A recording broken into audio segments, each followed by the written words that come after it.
Well, it's really a great pleasure to be here. I want to thank Mike so much for inviting me. This is my first time at the Originalism Conference, and it's been really a great pleasure. So many really interesting and attractive folks, many of whom I've known before, some of whom I haven't. So it's really been a delight, and it's a particular pleasure to be asked to comment on Larry's paper because I so much admire his work, really respect his characteristic clarity and precision.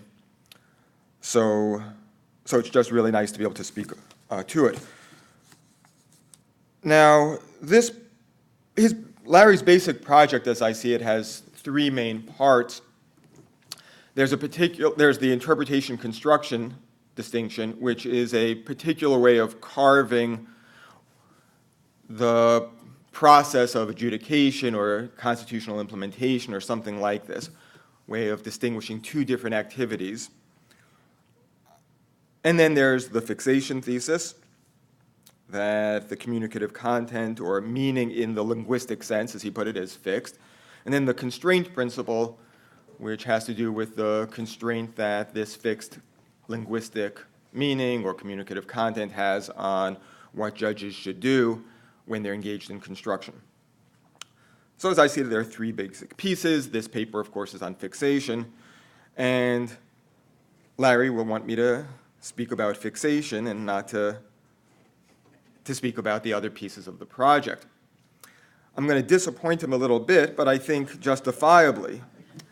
And my reason for disappointing him a bit attaches to an observation he made or claim he made at page, I thought it was page 14. How did I lose it? Not at 14. 13. He says, non-originalists, of which I'm one, who accept fixation but deny constraint are likely to see an elaborate defense of the fixation thesis as a bit of a tempest in a teapot. We might have imagined such a non-originalist saying, okay, you've convinced me about fixation, but that's not where the action is. The action is all in the constraint principle. Well, yeah, that's sort of my view. And that being my view, I couldn't take up 10 minutes discussing the fixation thesis. So I hope he will think that if I speak about some other matters, he's really not being shortchanged, but rather getting a little bit more for his money. Now, I've said that I more or less agree with that. I don't really fully agree with the fixation thesis, so I will return to say some things about fixation. But I want to start by talking about the overall structure of his project and a little bit about interpretation and construction. So some of you know that I've written on this before, and he and I have gone back and forth about it a little bit. My worry about the particular Solomon, Barnettian way of distinguishing interpretation and construction is that it threatens to abandon the idea that there's pre-existing law. So I think that there is a conventional view shared by many that before a court engages in the activity of constitutional interpretation or constitutional adjudication, there is law. Now let's imagine a case of first judicial impression, so not a case where there's any judicial precedent on point. We think that at least in some cases, there is not merely pre-existing meaning of the constitutional text, not merely pre-existing communicative content that it is the judge's job to discover, but rather that there is law. And I think that most of us think that those who have a different view are by and large non-originalists. That doesn't mean that in all cases there exists law. There could be gaps and indeterminacies, but we think that in at least a large number of cases, when we sit down to interpret the Constitution, we're trying to figure out not just what it means in a linguistic sense, but what the law is.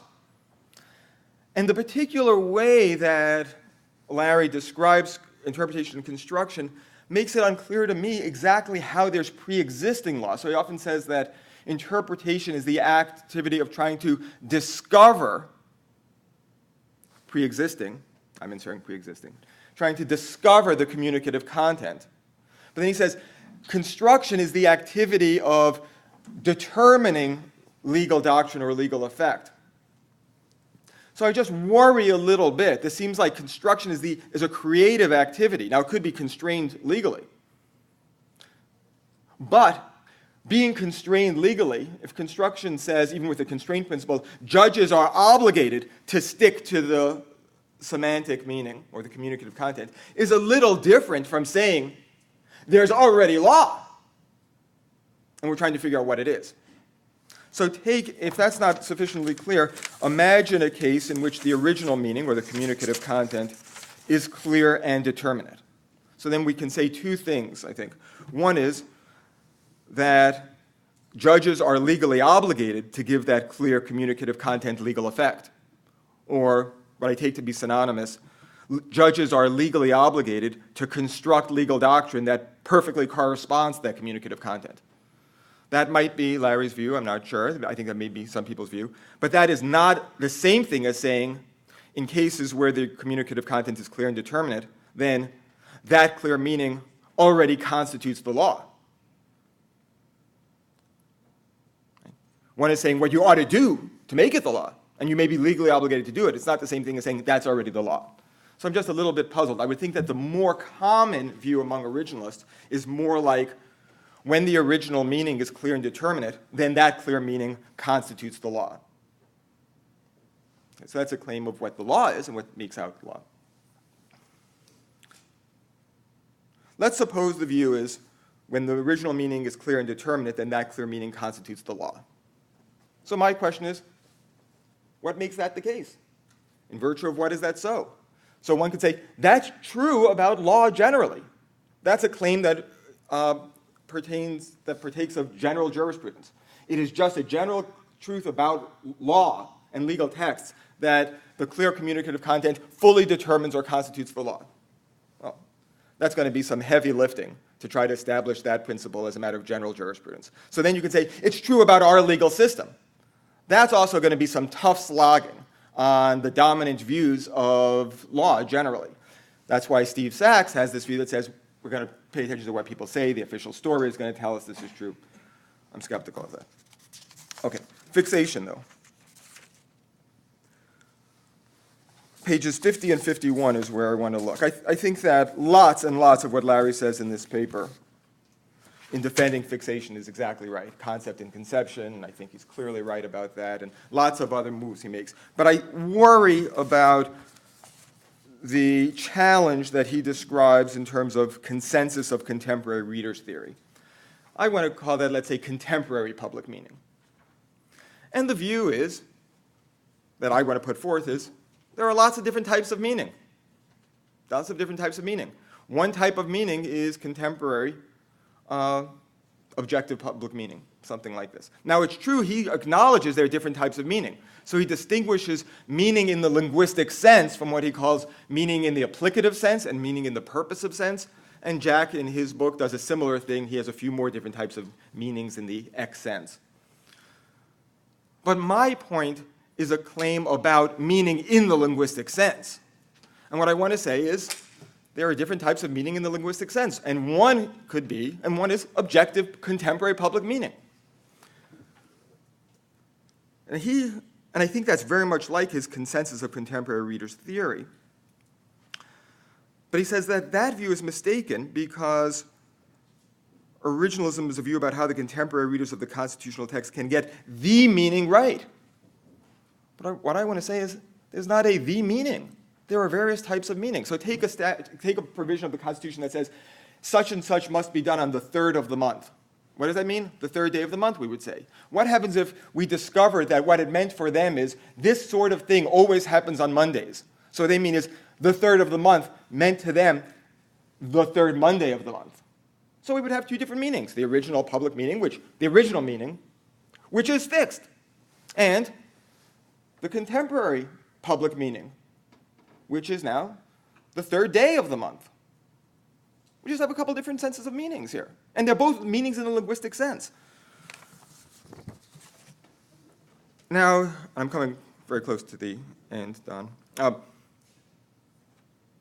He says that this sort of claim, the claim made by the contemporary meaning theory, does not deny that this meaning is fixed. This is page 51. The reference of this meaning isn't that clear in that sentence, but it says, rather, it simply points to another meaning that we could give to the text. What I want to say is it's not a matter of the meaning that we could give to the text. I want to say that it is a meaning that the text has. The text has an objective contemporary meaning. It also has an objective original meaning, or an authorially intended meaning. It has various sorts of meanings. So he says that the challenge that I want to put forward is a challenge to the constraint principle and not to the fixation thesis. The challenge that I'm putting forth, that there are various types of meaning, including an objective contemporary meaning, that view argues that the original meaning should not constrain, not that the original meaning does not exist. I'm going to say something a little different. It's that the assertion that there is only one sort of linguistic meaning and that that's fixed is contestable and I think wrong. Now, if he wants to say that the original meaning is fixed, I'm going to say, well, that's true, but that looks tautological. So, there are various sorts of meanings, including various sorts of meanings in the linguistic sense. One, and the type which perhaps most often we're interested in, is the original fixed meaning. In some cases, though, we might properly be interested in the original contemporary meaning. When would that be? Well, to channel David Strauss, maybe when what we're most interested in for a particular constitutional question is solving a coordination problem. In those cases, it might make good sense to be constrained by the objective contemporary meaning and not the objective fixed meaning. Thanks very much.